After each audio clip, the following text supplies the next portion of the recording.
Bismillah ve salatu ve selamu ala Resulillah ve ala alihi ve sahbihi ve min vala. Muhammed ibn İsmail el-Bukhari rahmetullahi aleyh Sahih Bukhari namlı kitabıda bugün ilim hakkındaki mezmun hakkında toxtulup ilimni yadlash hakkındaki bab berdi.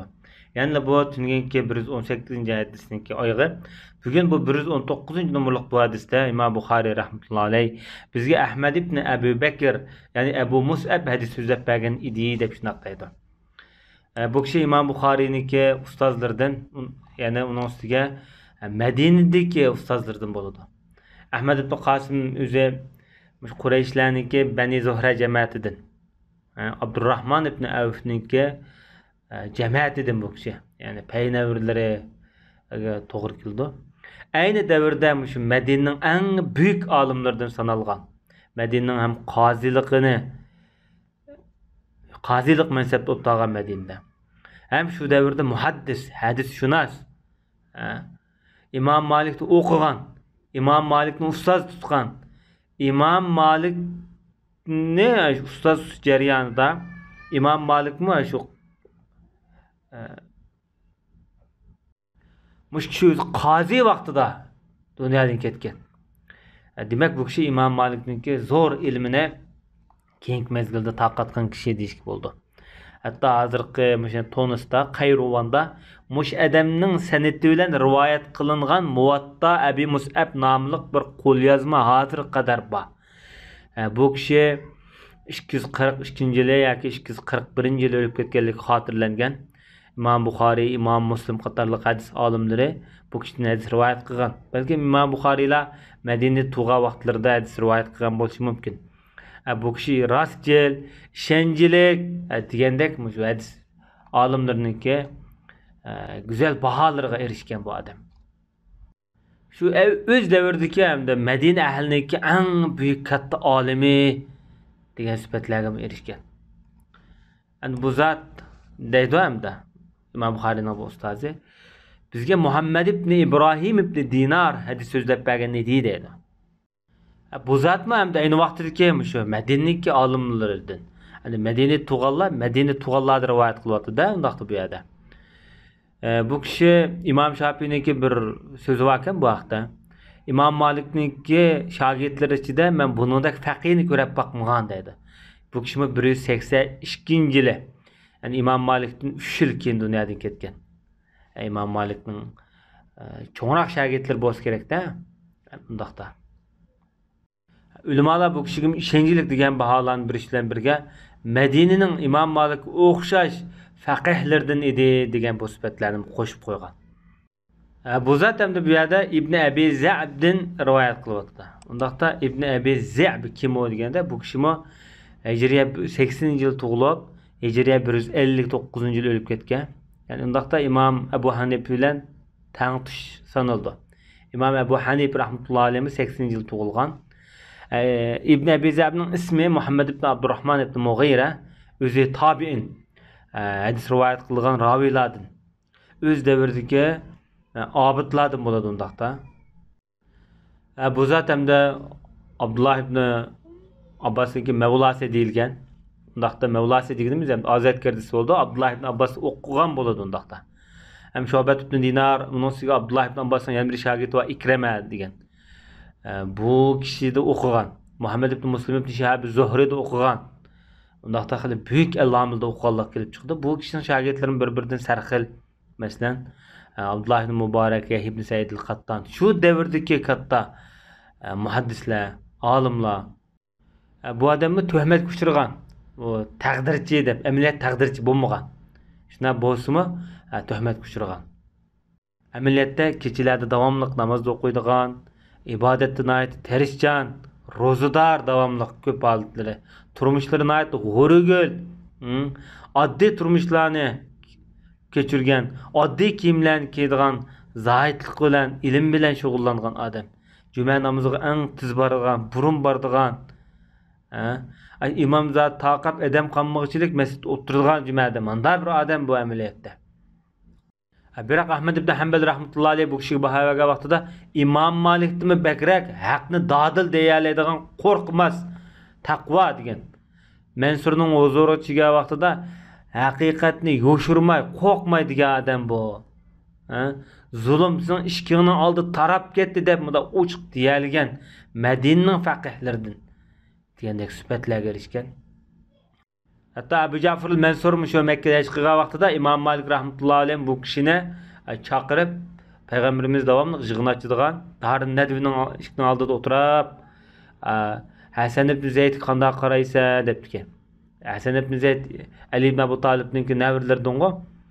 Bu adaletni davamlı yaqlaydigan, adaletni nishonlab mandigan adamdi. Debdi de dese, "Man qanday qarashing var?" deb xalifa so'rasa, sen bir zalim deb javob bergan. Atrofga qo'rqib ketgan. Hatta İmam Malik baş shu jarayonda.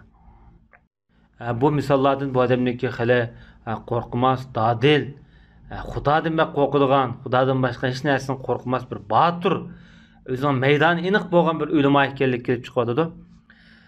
Bu kishi yana Said al-Maqburiydan hadis rivoyat qiladi. Said al-Maqburi bu o'z davridagi ishonchlik muhaddislardan sanaladi.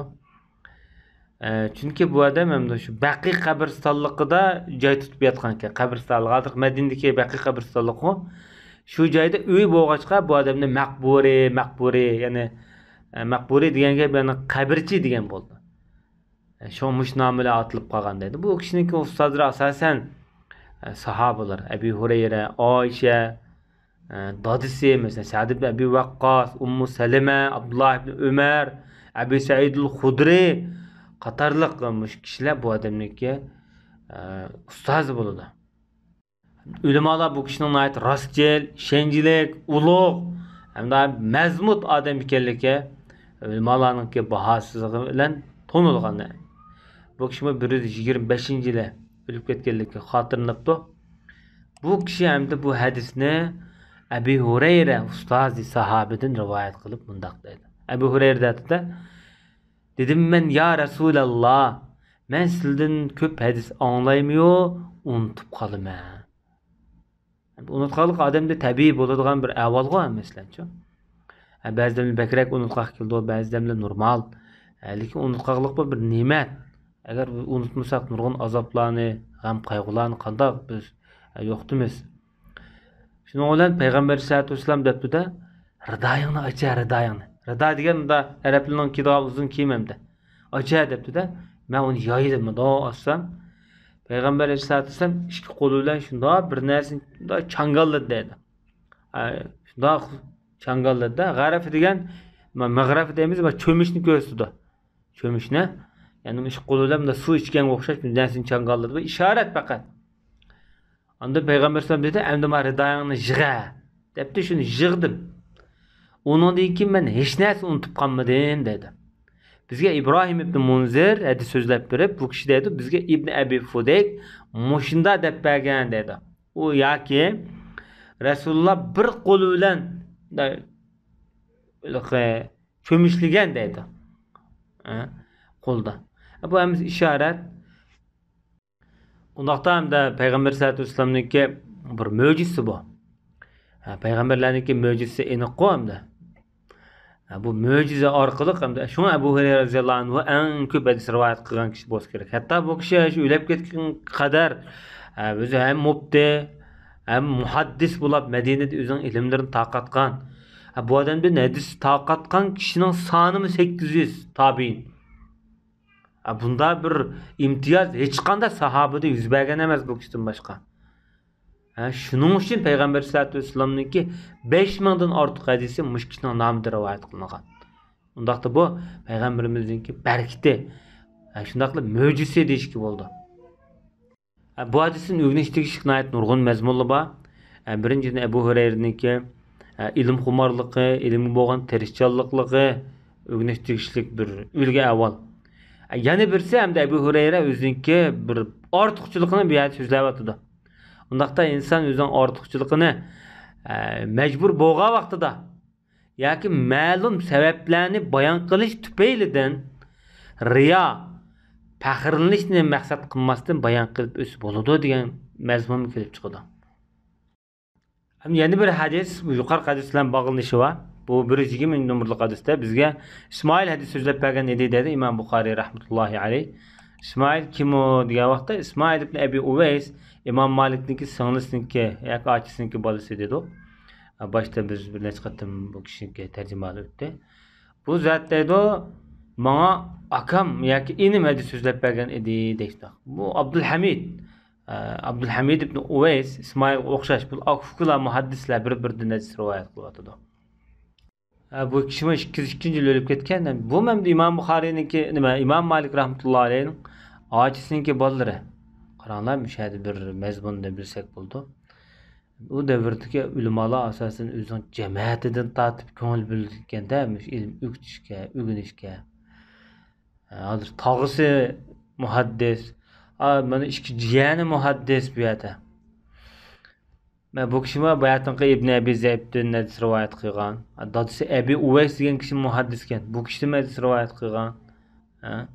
Bunun şagirdleri mesela özüň inisi İsmail deymiz. Bundan başka ulamalar. Yani bu kişiye berilgen bahalar xilma-xil. Mesela hadisi uydurttu depdi. İbn Hajar Asqalani bu işencilik adam. Bu uydurttu diyen gap yalgan gap degan. Bir türküm asas ulamalar bu kişinin hadisini delil sübtü qabul qilgan. İmam Zahabi rahmetullahi aleyh bu kişinin işencilik degan. Yahya ibn Ma'in işencilik degan. Çataq yo'q degan hatta. Ana qaragan vaqtda bu ulamalarning da bahası bu yerda ijobiy baho yuqori bo'layotdi. Şuna İmam Buxoriy rahmetullahi aleyh mush bahani e'tirof qilg'achqa bu hadisni bu yerda qabul qilib bayon qilgan. Bu kishi ham İbn Abi Zeyb'den, bu kishi Said al-Maqburi'den, bu kishi Abi Hurayra radhiyallohu anhu'dan rivoyat qilyapti. Bularning tarjimasi o'tdi.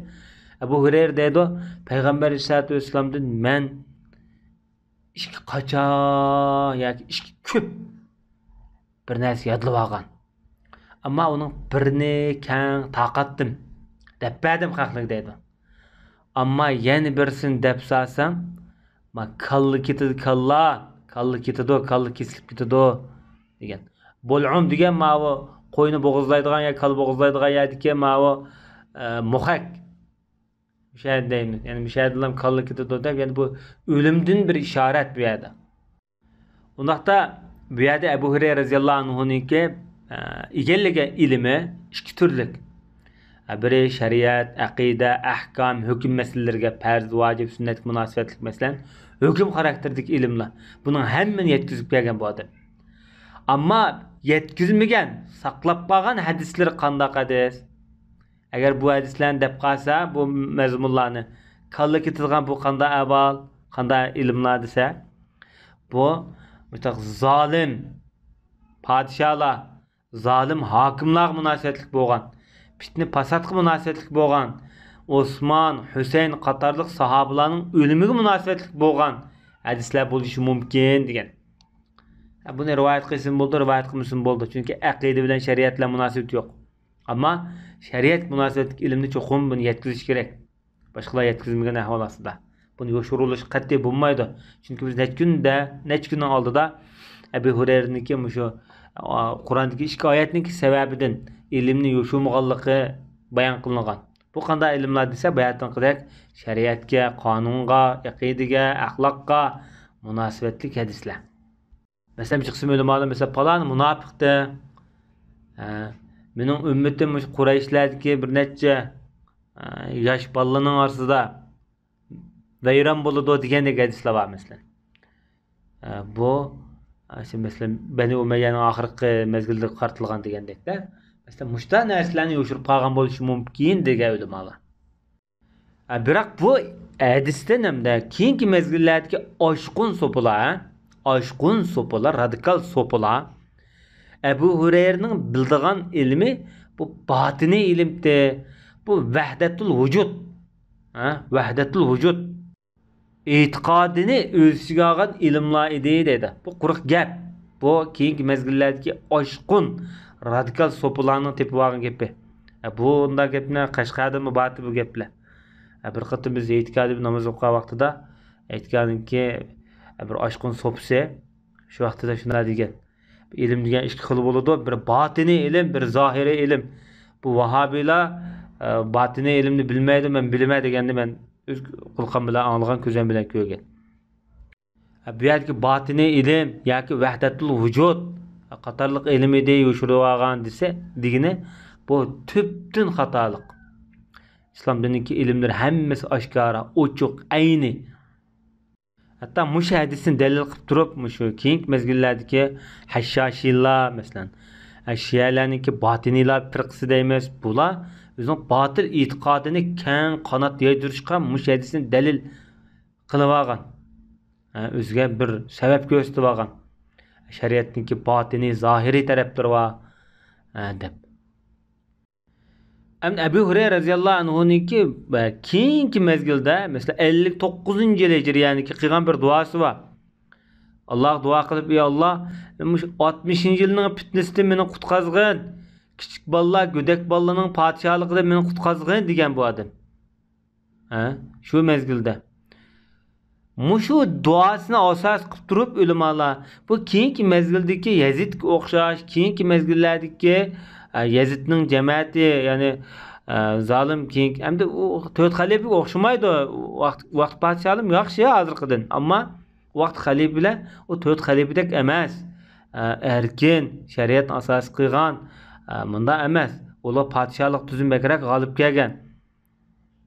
Şonlaşqa Ebu Hureyre'nin muş duasını asas qilib turib, keyingi mezgillardagi gödek bala podshohlarning tantagligidan shundaq mazmunlar bayon qilingan hadislar bo'lishi mumkin deb qaragan ulamolar.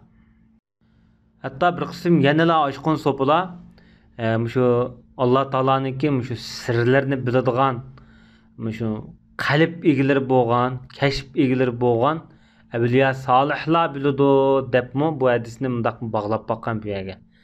Ameliyatda bu mu xata?